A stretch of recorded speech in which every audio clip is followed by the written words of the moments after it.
भारत में अवतारी होगा जो अति विस्मयकारी होगा, ज्ञानी और विज्ञानी होगा वो अद्भुत सेनानी होगा। भारत का कार्यालय होगा, भारत में न्यायालय होगा, भारत होगा विश्व विजेता, भारत होगा विश्व का नेता। जी हाँ दोस्तों, हर देश हर मुल्क के लोग यही चाहते हैं कि देश की प्रगति हो, उनका देश विश्व विजेता हो। परंतु यदि दुनिया भर के मशहूर भविष्य वक्ताओं द्वारा वर्तमान के लिए की गई भविष्यवाणियों की माने तो शायद कुछ लोग उस पर यकीन ना करें। लेकिन आपको बता दें, अपनी इस रिसर्च में हम जिन भविष्य वक्ताओं की भविष्यवाणियों का जिक्र करने जा रहे हैं, उन्होंने आज से पहले भारत ही नहीं बल्कि विश्व भर का जिक्र करते हुए जितनी भी भविष्यवाणियां की हैं, वो 100 की 100 सत्य साबित हुई हैं। दरअसल इन सभी भविष्य वक्ताओं ने अपनी भविष्यवाणी में भारत के विश्व गुरु बनने का जिक्र करते हुए कहा है कि भारत विश्व विजेता होगा, पूरे विश्व में भारत ही सुप्रीम पावर होगा, भारत में ही पूरी दुनिया का कार्यालय होगा और भारत देश का परचम पूरे विश्व में लहराएगा।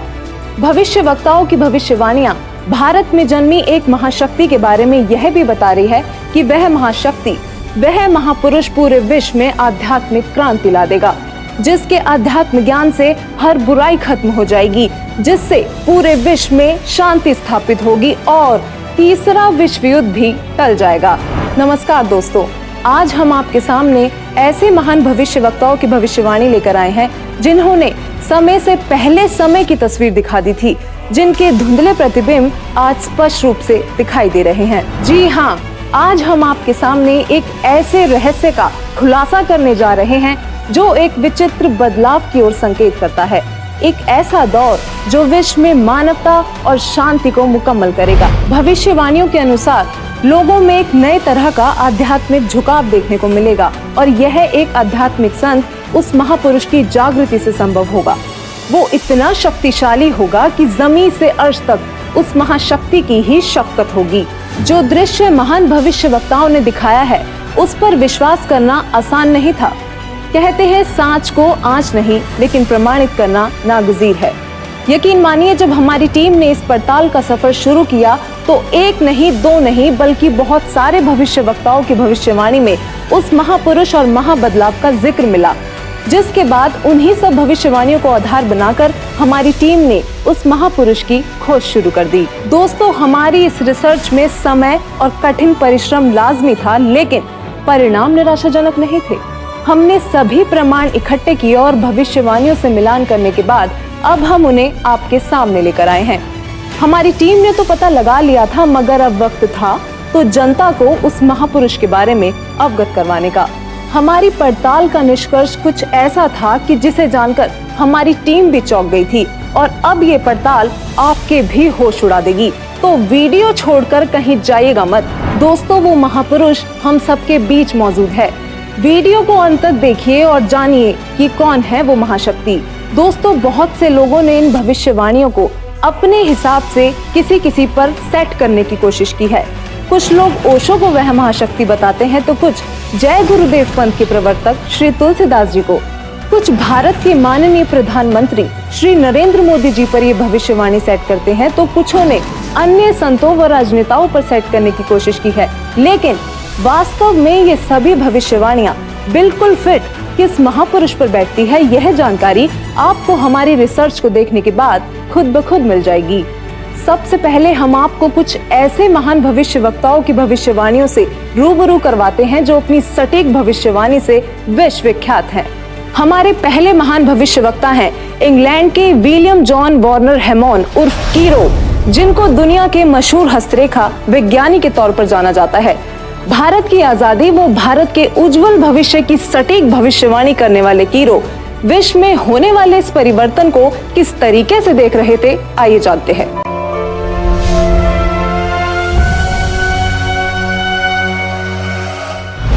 कीरो ने सन 1925 में लिखी पुस्तक में भविष्यवाणी की है 20वीं सदी अर्थात सन 2000 ईस्वी के उत्तरार्ध में जन्मा संत ही विश्व में नई सभ्यता लाएगा जो संपूर्ण विश्व में फैल जाएगी। भारत का वह एक व्यक्ति सारे संसार में ज्ञान की क्रांति ला देगा।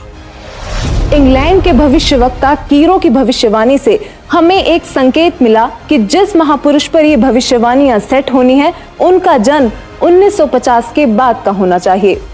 तो चलिए अब चलते हैं नॉर्वे के श्री आनंद आचार्य जी की भविष्यवाणी की ओर, जिन्होंने पूरे गर्व के साथ अपनी भविष्यवाणी में भारत का जिक्र किया है।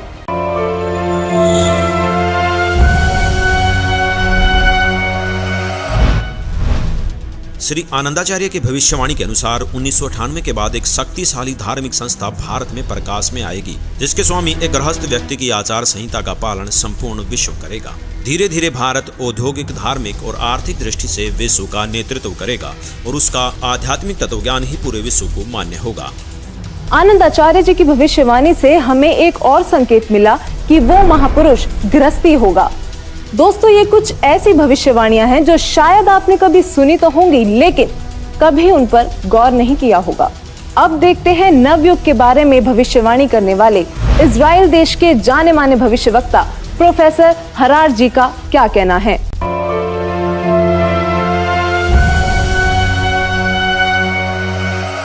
प्रोफेसर हरार। इजराइल के प्रोफेसर हरार के अनुसार भारत देश का एक दिव्य महापुरुष मानवतावादी विचारों से सन 2000 ईस्वी से पहले आध्यात्मिक क्रांति की जड़ें मजबूत कर लेगा। वह सारे विश्व को उनके विचार सुनने को बाध्य होना पड़ेगा। भारत के अधिकतर राज्यों में राष्ट्रपति शासन होगा, पर बाद में नेतृत्व धर्मनिष्ठ वीर लोगों पर होगा जो एक धार्मिक संगठन के आश्रित होंगे। अब बारी आती है फ्रांस के प्रसिद्ध भविष्यवक्ताओं की, जिनकी भविष्यवाणियां एकदम सटीक मानी जाती हैं। जो उन्होंने कह दिया वो पत्थर की लकीर हो गया। तो आइए देखते हैं कौन है ये भविष्यवक्ता और क्या थी इनकी भविष्यवाणियां। तो चलिए सबसे पहले बात करते हैं फ्रांस के महान भविष्यवक्ता डॉक्टर जूले वर्न की।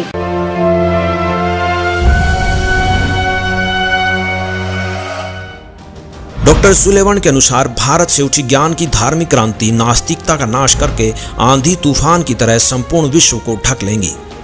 उस भारतीय महान आध्यात्मिक व्यक्ति के अनुयायी देखते देखते एक संस्था के रूप में आत्म शक्ति से संपूर्ण विश्व पर प्रभाव जमा लेंगे। डॉक्टर जूले वर्न ने भी उस महापुरुष का जिक्र करते हुए भारत का नाम लिया है। इन्होंने स्पष्ट कर दिया कि वो महान शक्ति भारत से ही उजागर होगी और पूरे विश्व पर प्रभाव डालेगी। मैं सीना ठोक कर कहता हूँ, मेरे सायरन को कोई रोक नहीं पाएगा और वह जरूर आएगा। ऐसा कहना था महान भविष्यवक्ता मिशेल दी नोस्ट्रादामस का, जो आज भी बहुत से लोगों के दिलों में अपनी जगह बनाए हुए हैं, जिनकी भविष्यवाणियों को आज तक कोई भी गलत सिद्ध नहीं कर पाया। उन्होंने जैसा कहा वही होता गया। नोस्ट्रादामस ने अपनी भविष्यवाणी में होने वाले इस महान परिवर्तन की तफसील से व्याख्या की है। तो आइए देखते हैं क्या कुछ बताया उन्होंने अपनी भविष्यवाणी में।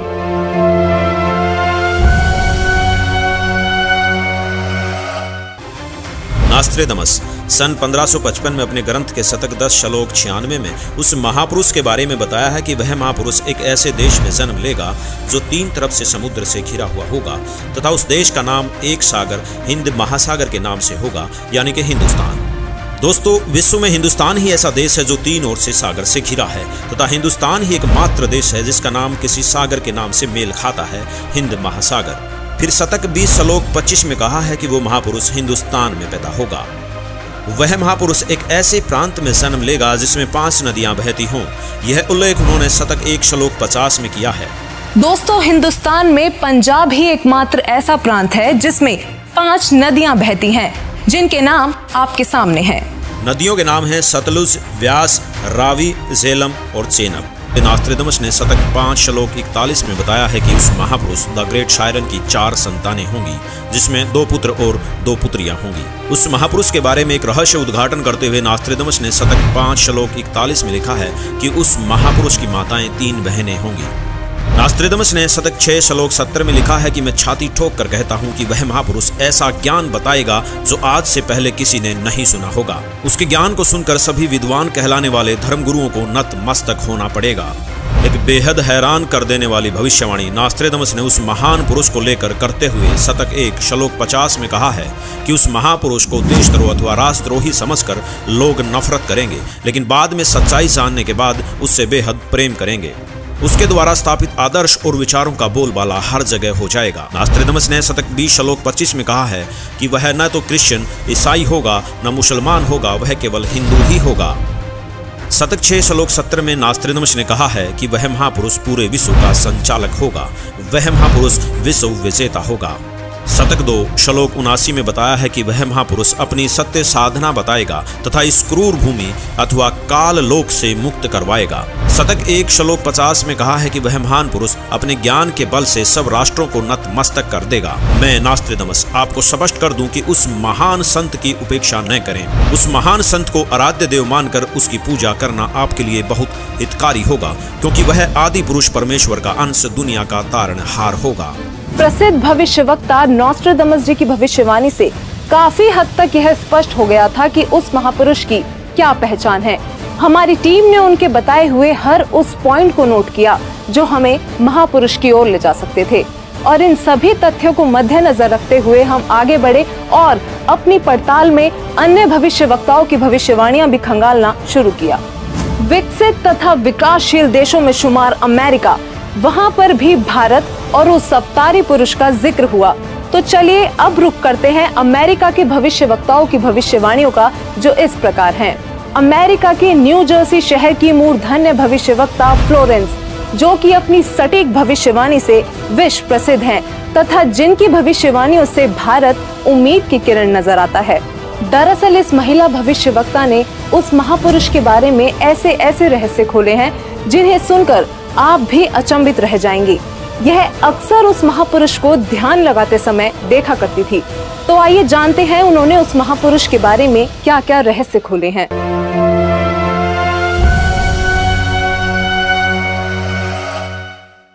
भविष्यवक्ता फ्लोरेंस ने अपनी लिखी पुस्तक golden light of new era में 1960 में लिखा है कि जब मैं ध्यान लगाती हूँ तो अक्सर एक संत को देखती हूँ। उसके सिर पर सफेद बाल है, न दाढ़ी है न मूंछ, वह गौर वर्ण का है। उनके ललाट पर आकाश से एक नक्षत्र के प्रकाश की किरणें निरंतर बरसती रहती हैं। मैं देखती हूँ कि वह संत अपनी कल्याणकारी विचारधारा तथा अपने सच्चरित्र प्रबल अनुयायियों की शक्ति से संपूर्ण विश्व में नए ज्ञान का प्रकाश फैला रहे हैं। उनमें इतनी शक्ति है कि वह प्राकृतिक परिवर्तन भी कर सकते हैं।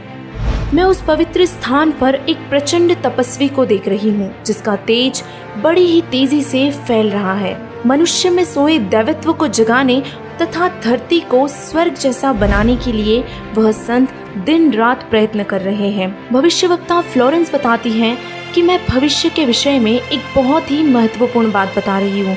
20वीं शताब्दी के अंत में भारतवर्ष से एक प्रकाश निकलेगा। यह प्रकाश पूरी दुनिया को उन दैविक शक्तियों के विषय में जानकारी देगा जो अब तक हम सभी के लिए रहस्यमय बनी हुई है। एक दिव्य महापुरुष द्वारा यह प्रकाश पूरे विश्व में फैलेगा। वह सभी को सतमार्ग पर चलने की प्रेरणा देगा। समस्त दुनिया में एक नई सोच की ज्योति फैलेगी। जब मैं ध्यान अवस्था में होती हूँ तो अक्सर यह दिव्य महापुरुष मुझे दिखाई देते हैं। फ्लोरेंस ने बार बार इस संत या दिव्य पुरुष का जिक्र किया है। साथ ही ये भी बताया है कि उत्तरी भारतवर्ष में एक पवित्र स्थान पर वे मौजूद हैं। भविष्यवक्ता फ्लोरेंस की भविष्यवाणियों से हमें जो जानकारी मिली उसकी हमने बड़ी ही गहनता से जांच की, क्योंकि उनकी भविष्यवाणी ने वो रहस्य खोले जो हम सोच भी नहीं सकते थे। फ्लोरेंस की भविष्यवाणी से जो रहस्य उजागर हुआ वो चौंकाने वाला था। इस रहस्य के खुलने से हमारी टीम को आगे बढ़ने में बहुत मदद मिली। तो चलिए अब देखते हैं अमेरिका के ही अन्य भविष्यवक्ता क्या कहते हैं। अब हम बात करने जा रहे हैं भारत के पहले प्रधानमंत्री पंडित जवाहरलाल नेहरू जी के निधन तथा नेहरू जी के उत्तराधिकारी चुने जाने की सटीक भविष्यवाणी करने वाली अमेरिका की महान भविष्यवक्ता श्रीमती जीन डिक्सन की।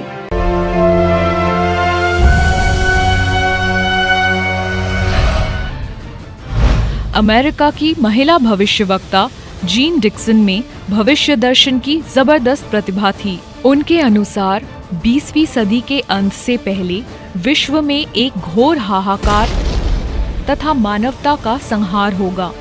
वैचारिक युद्ध के बाद आध्यात्मिकता पर आधारित एक नई सभ्यता संभवतः भारत के ग्रामीण परिवार के व्यक्ति के नेतृत्व में जमेगी। और संसार से युद्ध को सदा सदा के लिए विदा कर देगी। जीन डिक्सन की भविष्यवाणी से हमें एक और संकेत मिला कि वो महापुरुष ग्रामीण परिवार से होगा जिसके अभिनेतृत्व में भारत भौतिक, आध्यात्मिक तथा राजनीतिक दृष्टि में तीव्रता से प्रगति करेगा। दोस्तों, अब हम उस महापुरुष के बेहद करीब थे, तो चलिए आगे बात करते हैं तीसरे विश्व युद्ध की भविष्यवाणी करने वाले अमेरिका के ही महान भविष्यवक्ता एंडरसन की, जिनकी भविष्यवाणियों ने रेखा अंकित प्रतिबिंब को प्रत्यक्ष कर दिया। आइए देखते हैं।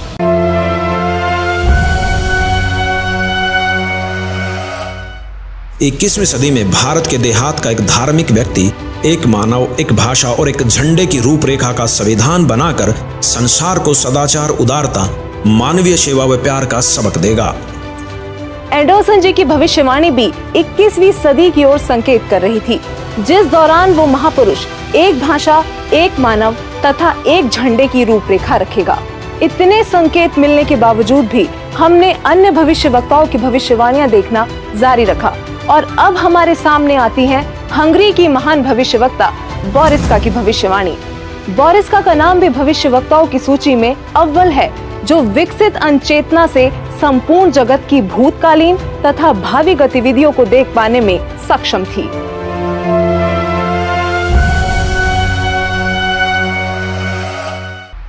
हंगरी की ज्योतिषी बोरिस्का के अनुसार इस आध्यात्मिक व्यक्ति के बड़ी संख्या में छोटे छोटे लोग ही अनुयायी बनकर भौतिकवाद को आध्यात्मिकता से बदल देंगे। मैं जानती हूँ कि जरूर इस वक्त आपके जहन में बहुत सारे सवाल आ रहे होंगे, लेकिन फिर भी बस एक बार धैर्य पूर्वक इस पूरी पड़ताल को देखते रहिए। यकीनन आपके सारे सवालों के जवाब आपको खुद ब खुद मिल जाएंगे। तो आइए आगे बढ़ते हैं और बात करते हैं महान भविष्यवक्ता वेजलेटिन की, जिनकी भविष्यवाणियां अक्सर अविश्वसनीय तथ्यों की उद्घोषणा करती हैं और जब वह पूर्ण सिद्ध होती हैं तो लोग विस्मित रह जाते हैं।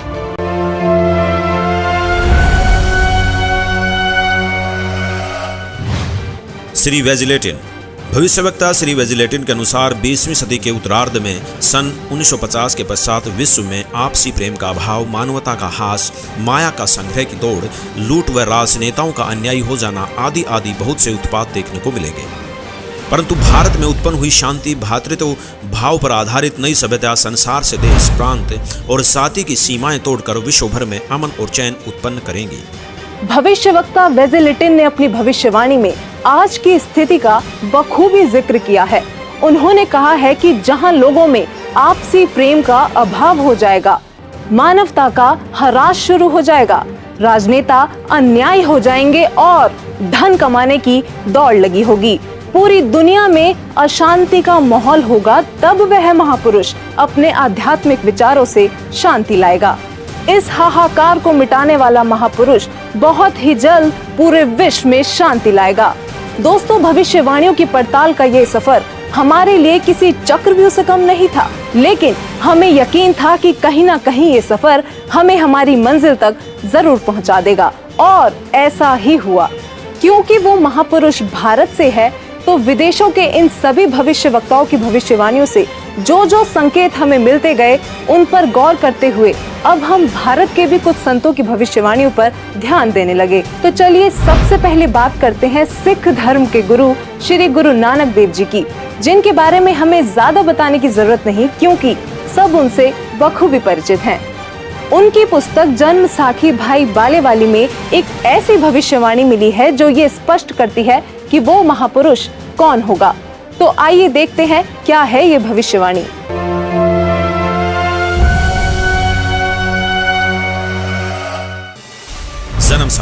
जन्म साखी भाई बालेवाली, जिसके प्रकाशक हैं भाई सवाहर सिंह एंड कंपनी, पुस्तक वाले बाजार, माई सेवा, अमृतसर, पंजाब। हिंदी भाषा वाली। पेज नंबर 305 पर भक्त प्रहलाद की भविष्यवाणी लिखी है कि नानक जी के सचखंड साने के सैकड़ों वर्ष पश्चात पंजाब की धरती पर 60 वर्ण में वह संत जन्म लेगा जो कबीर जी तथा नानक जी जैसा महान होगा। उसका प्रचार क्षेत्र बरवाला शहर होगा। दोस्तों, जन्म साखी भाई बालेवाली में लिखी भविष्यवाणी से ये स्पष्ट हो गया कि वो संत जाट वर्ण का होगा और उसका प्रचार क्षेत्र बरवाला होगा। आरिफ का चेहरा प्रत्यक्ष दिखाई दे रहा था। हम करीब थे उस महापुरुष के जो रिवायतें बदलने में सक्षम थे। अब देखना यह था कि जाट जाति का संत कौन है और किसका प्रचार क्षेत्र बरवाला है। इसके साथ ही हमें अपनी अगली भविष्यवाणी में उस संत के जन्म का पता लगा। भारत के प्रसिद्ध संत श्री तुलसीदास जी जय गुरुदेव पंथ वाले, जिनका आश्रम मथुरा में स्थित है, उन्होंने उस महापुरुष को लेकर भविष्यवाणी ही नहीं बल्कि वर्तमान वाणी भी बोली है। जी हाँ, बिल्कुल सही सुना आपने। संत तुलसीदास जी ने वर्तमान वाणी भी कही थी, क्योंकि वो उस महापुरुष की उपस्थिति को बखूबी महसूस कर पा रहे थे और उन्होंने अपनी वर्तमान वाणी से लोगों को उस महापुरुष के बारे में बताना चाहा कि वो संत जन्म ले चुका है।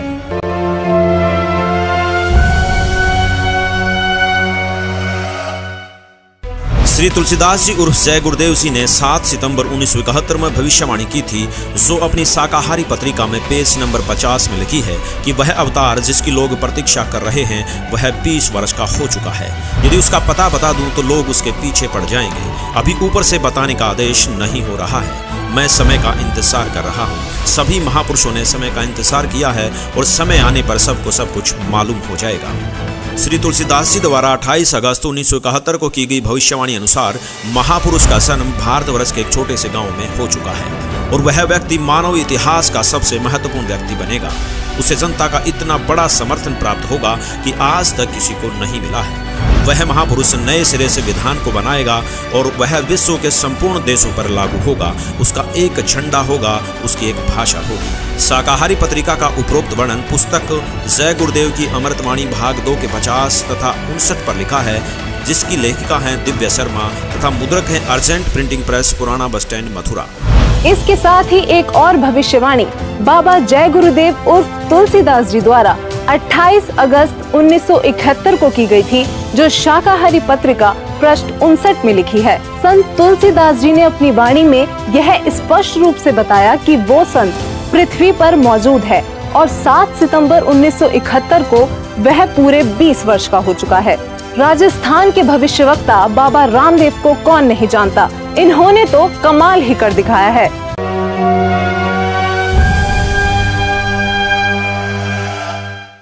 बाबा रामदेवराज जी ने अपनी पुस्तक 24 प्रमाण में लिखा है कि वो संत जाट जाति से होगा। वह तारणहार कलयुग में सतयुग लाएगा। उस संत की एक पहचान और भी होगी कि वह कबीर देव के गुण गाएगा। वो संत चारों वेदों के अनुसार ज्ञान बताएगा तथा सूक्ष्म वेद सारे ज्ञान का आधार होगा और वह तारणहार संत हरियाणा में होगा। दोस्तों, बाबा रामदेव जी ने भी अपनी भविष्यवाणी में ये संकेत दिए हैं कि वो संत जाट जाति से होगा, हरियाणा प्रदेश में जन्म लेगा, चारों वेद तथा सूक्ष्म वेद से ज्ञान बताकर कबीर देव के गुण गाएगा। दोस्तों, कलयुग में सतयुग जैसा माहौल देखने वाले योगी नारायण जी को शायद आप ज्यादा ना जानते हो, लेकिन दक्षिण भारत के इस भविष्यवक्ता ने ऐसी भविष्यवाणी की हैं जो आपको सोचने पर मजबूर कर देंगी।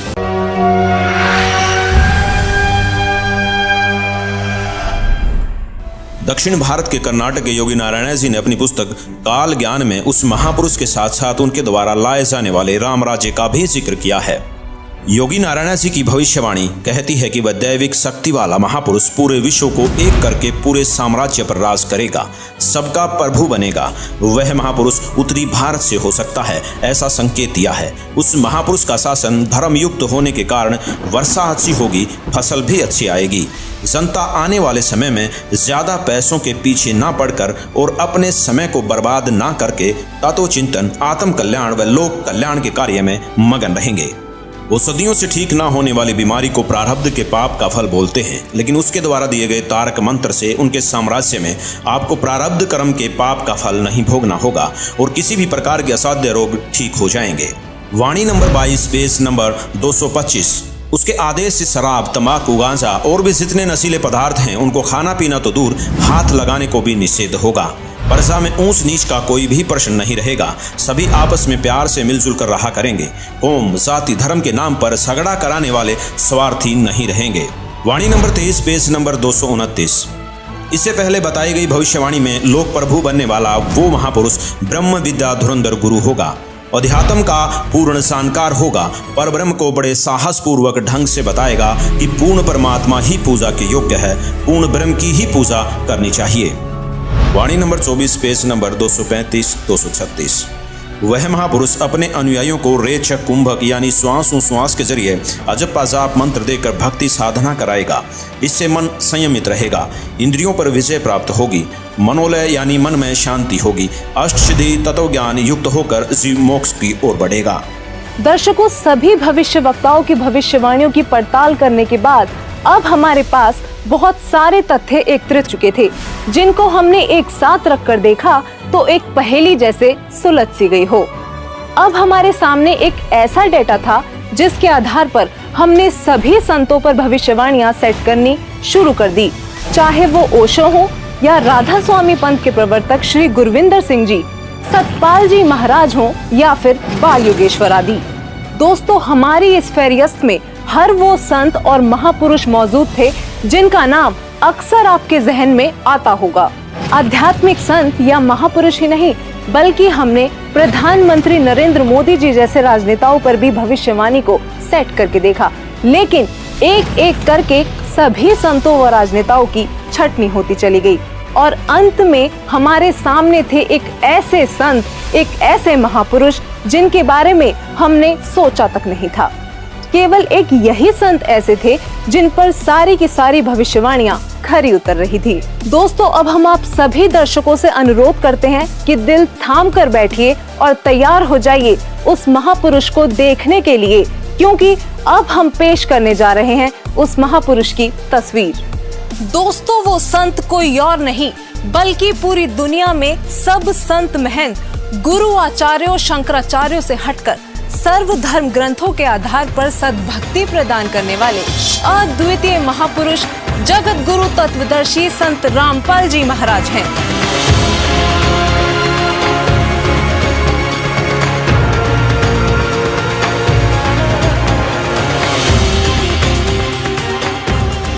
जी हाँ, यही है वो महापुरुष जिनके विषय में देश और विदेशों के महान भविष्यवक्ताओं ने भविष्यवाणियां की हैं। दोस्तों, हमने इस सफर की शुरुआत में ही बताया था कि परिणाम आपको चौंका देगा। यकीनन संत रामपाल जी ही वो महापुरुष हैं जिन पर सभी भविष्यवाणियों का हर एक तथ्य पूरी तरह से फिट हो रहा था। अब बस आप वीडियो को अंत तक देखते जाइए, क्योंकि अब हम बारी बारी सभी भविष्यवाणियों को संत रामपाल जी से जोड़कर दिखाएंगे, जिससे आप स्वयं ये निर्णय कर लेंगे कि हमारी रिपोर्ट सही है या नहीं। तो चलिए सबसे पहले बात करते हैं उस पृष्ठभूमि की जहां वो महापुरुष अवतरित हुए। नोस्ट्रेदामस के अनुसार वह महापुरुष ऐसे देश से होगा जो 3 तरफ से समुद्र से घिरा होगा और उस देश का नाम भी एक सागर, हिंद महासागर के नाम पर होगा, यानी कि हिंदुस्तान। अमेरिका की भविष्यवक्ता फ्लोरेंस और जीन डिक्सन का कहना है कि प्राकृतिक परिवर्तन भी कर सकने वाला वह महापुरुष उत्तर भारत के ग्रामीण परिवार में होगा। 28 अगस्त 1971 को जय गुरुदेव पंथ के प्रवर्तक श्री तुलसीदास जी ने भी उस महापुरुष का उल्लेख करते हुए कहा है कि उनका जन्म भारतवर्ष के एक छोटे से गाँव में हो चुका है। वह तारणहार संत हरियाणा में होगा। कुछ ऐसा ही कहना है राजस्थान के बाबा रामदेवरा जी का। इसके अलावा इंग्लैंड के कीरो और फ्रांस के जुलेवन जैसे भविष्यवक्ताओं ने भी उस महाशक्ति के बारे में भारत में ही होने के संकेत किए हैं।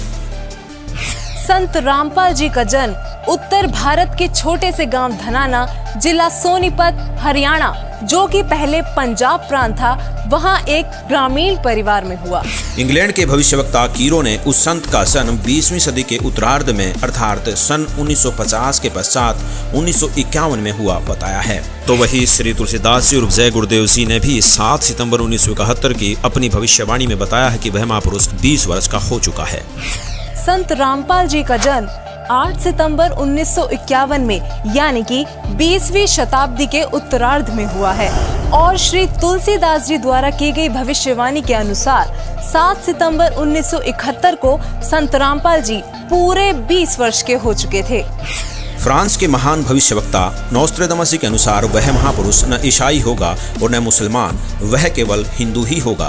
और इसी भविष्यवाणी का समर्थन जन्म साकी भाई बालेवाली में भी किया गया है कि वह संत जाट वर्ण का होगा और उसका प्रचार क्षेत्र बरवाला है। बाबा रामदेवरा जी ने अपनी भविष्यवाणी में बताया है कि वह संत जाट जाति से होगा तथा चारों वेदों और सूक्ष्म वेद से ज्ञान बताकर कबीर देव के गुण गाएगा। यहाँ संत रामपाल जी ही विश्व में एकमात्र ऐसे संत हैं जो हिंदू धर्म में जाट जाति से बिलोंग करते हैं और जिनका प्रचार क्षेत्र भी सतलोक आश्रम बरवाला, जिला हिसार, हरियाणा रहा है। वो सभी धर्म ग्रंथों के आधार पर कबीर देव जी का गुणगान करते हैं। नॉस्ट्रेडमस के अनुसार उस महापुरुष की 4 संतानें होंगी और उनकी माताएं 3 बहनें होंगी। यहाँ नॉर्वे के आनंदाचार्य जी ने भी यही बताया है कि वह महापुरुष एक गृहस्थ व्यक्ति होगा। ये भविष्यवाणी भी संत रामपाल जी पर पूरी तरह से खरी उतरती हैं। दरअसल संत रामपाल जी की माताएं 3 बहनें हैं। ये बात प्रमाणित करने के लिए पेश है आपके सामने संत रामपाल जी की माता जी का यह वीडियो। माता जी, क्या शुभ नाम है आप जी का? चंद्र देवी। माता जी, कौन से गांव से हैं आप? दमकन खेड़ी। माता जी, आप कितने भाई बहन हैं? 6 बहन भाई, 3 बहन 3 भाई। माता जी, आपकी जो 3 बहन हैं उनके क्या क्या नाम हैं? बड़ी लक्ष्मी, मेरा नाम चंद्र देवी, उसका है प्यारी। वहीं संत रामपाल जी महाराज जी की 4 संतानें, 2 पुत्र तथा 2 पुत्रियां भी हैं। अमेरिका के न्यू जर्सी शहर की भविष्यवक्ता फ्लोरेंस ने बताया कि वह महापुरुष गौर वर्ण के हैं। सिर पर सफेद बाल हैं, न दाढ़ी है और न मूछें। इन सभी भविष्यवाणियों का मिलान आप जी चाहें तो अपने आप भी कर सकते हैं। संत रामपाल जी गौर वर्ण के हैं। उनके सिर पर सफेद बाल है और वो बगैर दाढ़ी मूछ के रहते हैं।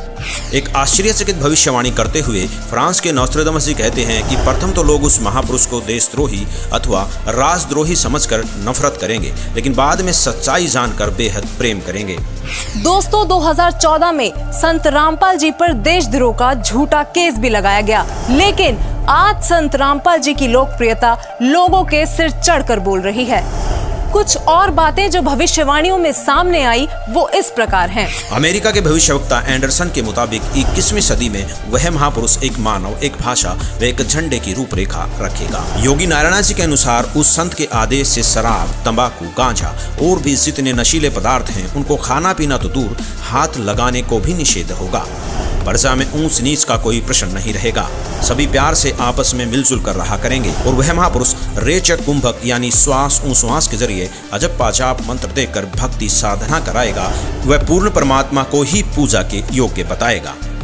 दोस्तों, संत रामपाल जी श्वास उश्वास की क्रिया बताकर केवल पूर्ण परमात्मा की भक्ति कराते हैं।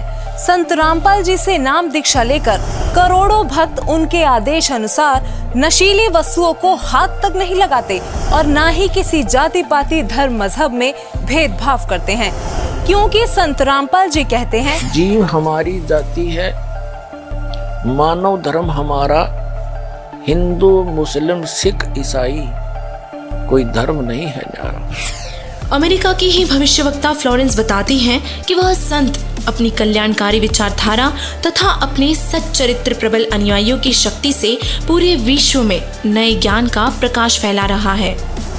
फ्रांस के भविष्यवक्ता डॉक्टर जुलेवन के अनुसार भारत से उठी ज्ञान की धार्मिक क्रांति नास्तिकता का नाश करके आंधी तूफान की तरह संपूर्ण विश्व को ढक लेगी। उस महापुरुष के अनुयायी देखते देखते एक संस्था के रूप में संपूर्ण विश्व पर प्रभाव जमा लेंगे। फ्रांस के ही भविष्यवक्ता नॉस्ट्रेडमस जी ने शतक 6 श्लोक 70 में लिखा है, मैं छाती ठोकर कहता हूँ कि वह महापुरुष ऐसा ज्ञान बताएगा जो आज से पहले किसी ने नहीं सुना होगा। उसके ज्ञान को सुनकर सभी विद्वान कहलाने वाले धर्मगुरुओं को नतमस्तक होना पड़ेगा। अब इन सारी भविष्यवाणियों से तो हमारी सुई केवल संत रामपाल जी पर आकर ही टिक गई। कारण था उनके अनुयायी। दोस्तों, संत रामपाल जी के अनुयायियों ने अपने गुरुदेव जी द्वारा बताए जा रहे ज्ञान को जन जन तक पहुंचाने के लिए व्हाट्सएप, फेसबुक, ट्विटर आदि सोशल मीडिया के हर एक प्लेटफॉर्म से लेकर इंटरनेशनल टीवी चैनलों और बुक्स आदि के माध्यम से पूरे विश्व में तहलका मचा रखा है। संत रामपाल जी ने अद्वितीय ज्ञान बताया है, जिसके आधार पर संत रामपाल जी की काफी धर्म गुरुओं, संतों, महंतों, आचार्यों, शंकराचार्यों के साथ आध्यात्मिक ज्ञान चर्चा हुई है, जिनको देखने के बाद हमें लगा कि भविष्यवाणियों के अनुसार केवल संत रामपाल जी ही वो संत हैं जिनके ज्ञान को सुनकर सभी विद्वान कहलाने वाले धर्म गुरुओं को एक ना एक दिन नतमस्तक होना ही पड़ेगा। ये सभी संत रामपाल जी के साथ हुई ज्ञान चर्चा में हारते प्रतीत हुए। तो आखिरकार ये अनसुलझी पहेलियां इतने सरल तरीके से सुलझ गईं कि संदेह की कोई गुंजाइश ही नहीं बची। वीडियो में कही गई एक एक बात सत्य है। यकीनन संत रामपाल जी ही वो महापुरुष हैं जो धरती को स्वर्ग बनाने के लिए दिन रात प्रयत्न कर रहे हैं।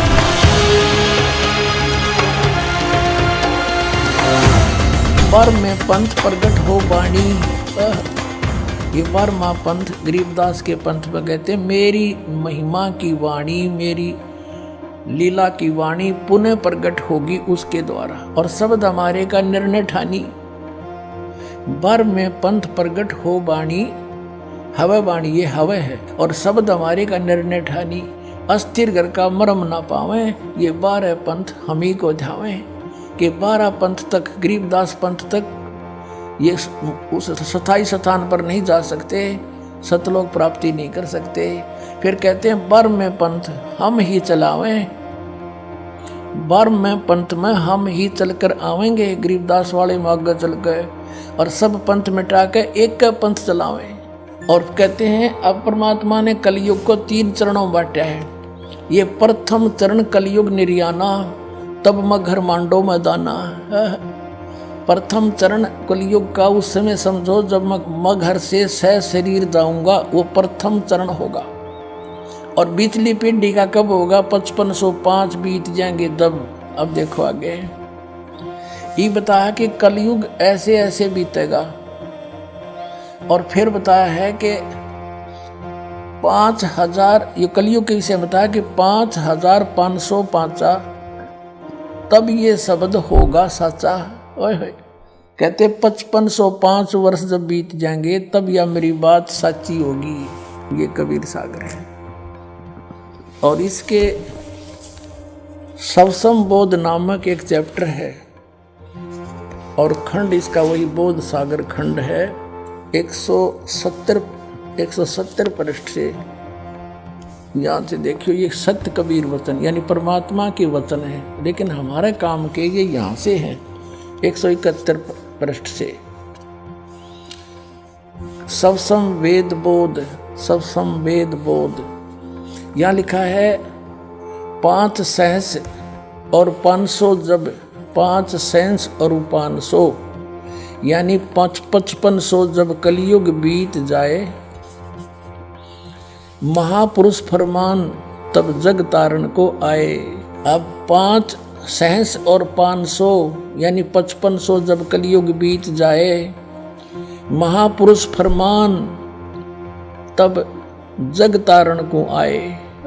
5500 जब कलयुग बीत जाएगा तब एक महापुरुष संसार का उद्धार करने के लिए आएगा और उसके पास सही फरमान होगा। फरमान माने वो मंत्र जाप आदेश। हिंदू तुर्क आदिक सब जेते जीव जहान और सत्य नाम की साख गहें, वो पावे पद निर्वाण। अब क्या बताया है कि हिंदू तुर्क, हिंदू और मुसलमान जो अलग अलग होंगे, और फिर और भी जो होंगे जैसे सिख और ईसाई आदिक यानी सभी जेते जीव जहान सत्य नाम की साख गए, ये पावे पद निर्वाण। निर्वाण माने मोक्ष, मोक्ष पद पाएंगे सब के सब वो सतनाम प्राप्त करके इस दास से, महापुरुष से। जैसे परमात्मा ने कहा था उस कबीर वाणी में कि सभी पंथों को मिटा के एक पंथ चलाऊंगा, उसके विषय में फिर दोहराया है कि वो कैसे एक होंगे। यथा सरित गण आप ही मिले सिंधु में धाये, सत सुकृत के मध्य में सभी पंथ समाये।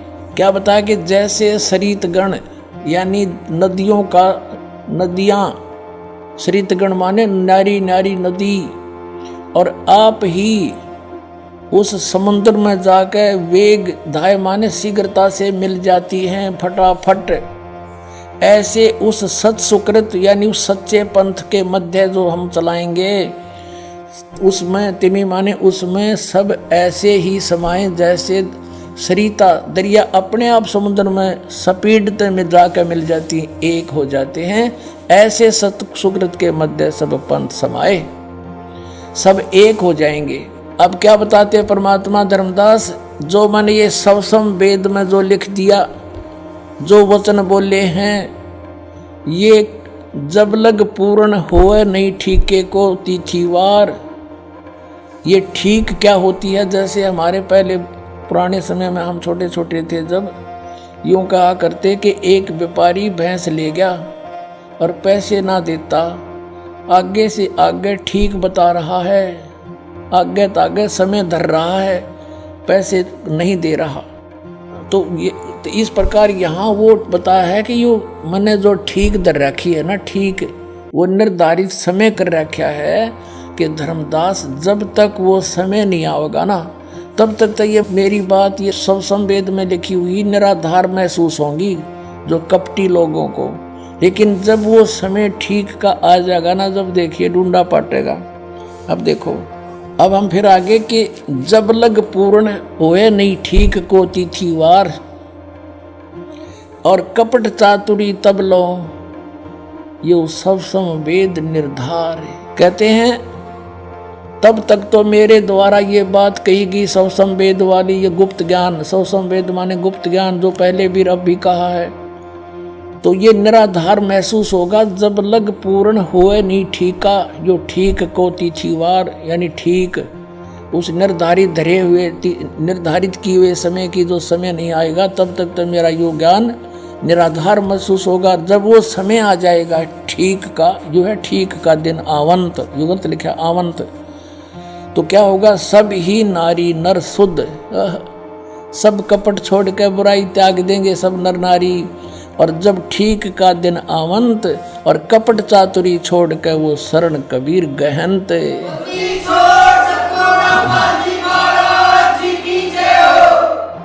पूरे विश्व में लिखा परमात्मा ने कि सब एक हो जाएंगे। क्या लिखा है कि एक अनेक हव गए और पुनः अनेक हो एक, हंस चले सतलोक को सब सत नाम की टेक।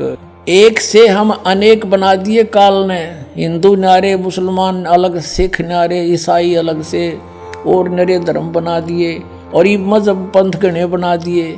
कहते हैं जैसे हम एक से अनेक हो गए और पुनः फिर हम अनेक से एक होवांगे, पुनः अनेक हो एक, और हंस चले सतलोक को सब सत नाम की टेक। ओए होए के सभी सतलोक में चले जाएंगे सतनाम प्राप्ति करके। इस दास से, इससे पहले राधा स्वामी पंथालय ने सतनाम का कह ख का भी पता कोई ना, ये काल के दूत थे इसलिए छुपा कर रखी भगवान ने, उनको सतनाम का नहीं पता यू खान का है पीण का। अब ये वास्तविक मंत्र आपको दिया जाएगा, इससे आप सबका मोक्ष होगा, पूरे विश्व में शांति। देखना आगे कितना कमाल किया है कि घर घर बोध विचार हो, मेरे ज्ञान का घर घर चर्चा चलेगी और दुर्मति दूर बहाए, सबकी दुर्बुद्धि दूर हो जाएगी, हाहाकार मिट जाएगा, माया की दौड़, मिलावट, रिश्वतखोरी, आपस में लड़ाई खींचातानी, ये दुर्मति दूर बहाए और कलयुग में एक होकर सब बरतें सहज शोभाए।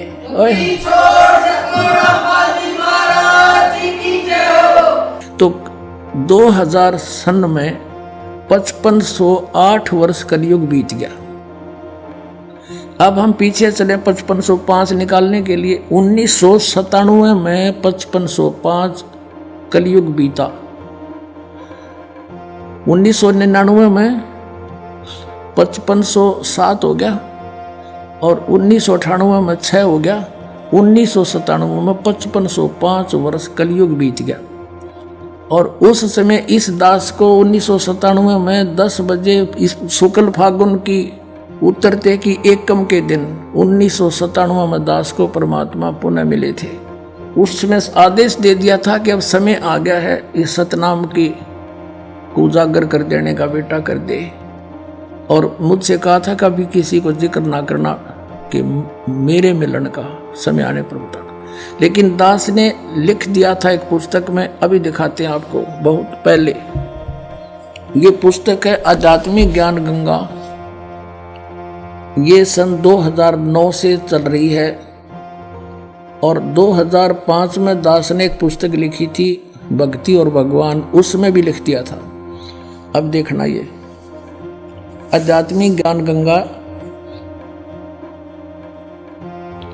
ये यहाँ अपने इस दास के द्वारा इसका सब सदग्रंथों के आधार से, इसके आधार से ये बनाई है। अब इसके पृष्ठ नंबर 538 पे ये है आध्यात्मिक ज्ञान गंगा और यथार्थ कबीर पंथ परिचय नामक विषय है। 538 पर यहाँ देखा, मुझ दास रामपाल दास को परमेश्वर कबीर साहिब जी संवत 2053 फाल्गुन मास शुक्ल पक्ष एकम मार्च 1997 को दिन के 10 बजे मिले थे। सार शब्द की वास्तविकता तथा संगत को दान करने का सही समय संकेत देकर अंतर्ध्यान हो गए थे और इसको अगले आदेश तक रहस्य युक्त रखने का आदेश दिया था। किसको? कि मैं मिला।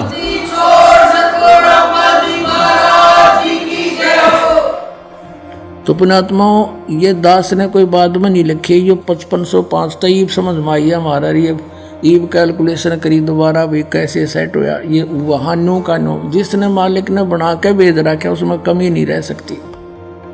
ये दास उसी परमेश्वर का भेजा हुआ है आपके लिए। तो क्या संत रामपाल जी महाराज की शरण में आने के बाद आपको कोई लाभ हुए?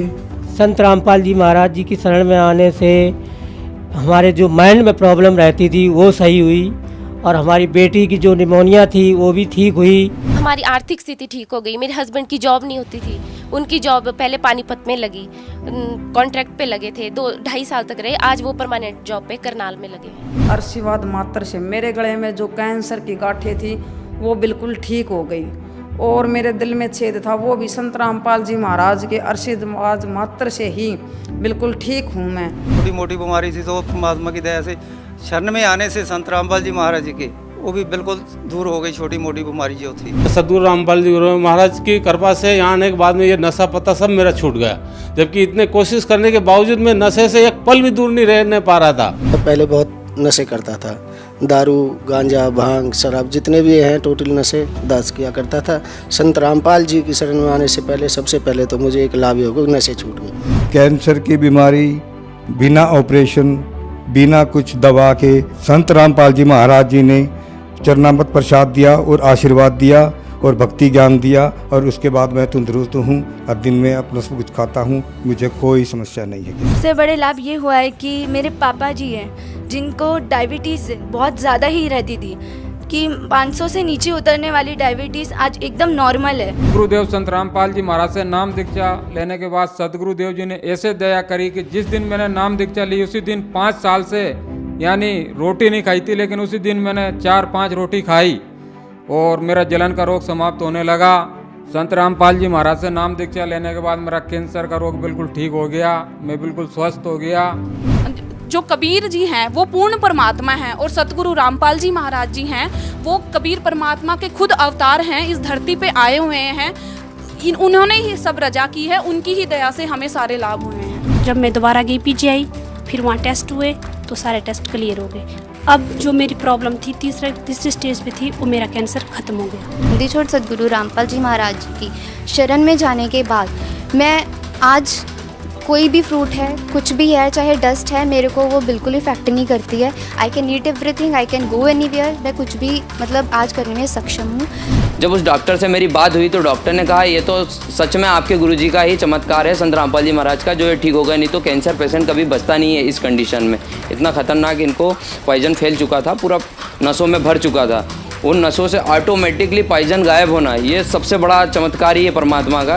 और जब से मैं संत रामपाल जी महाराज की शरण में आई हूँ, मेरा 1 रुपया नहीं गया। आज 4 साल हो रहे हैं लगभग, मैंने कोई दवा भी नहीं खाई है, कोई भी नहीं। इवन मुझे सर्दी खांसी और बुखार भी नहीं होता। जगत गुरु तत्वदर्शी संत रामपाल जी महाराज जी के इस महान मिशन को सफल बनाने के लिए करोड़ों लोग उनके साथ जुड़ रहे हैं। हमारी टीम का भी आप सभी से यही अनुरोध है कि दुनिया में महापुरुष कभी कभार ही आते हैं, इसलिए आप भी संत रामपाल जी महाराज जी के सत्संग सुनिए और शीघ्र अतिशीघ्र उनसे जुड़कर नाम दीक्षा लेकर अपना व अपने प्रियजनों का कल्याण करवाएं। धन्यवाद।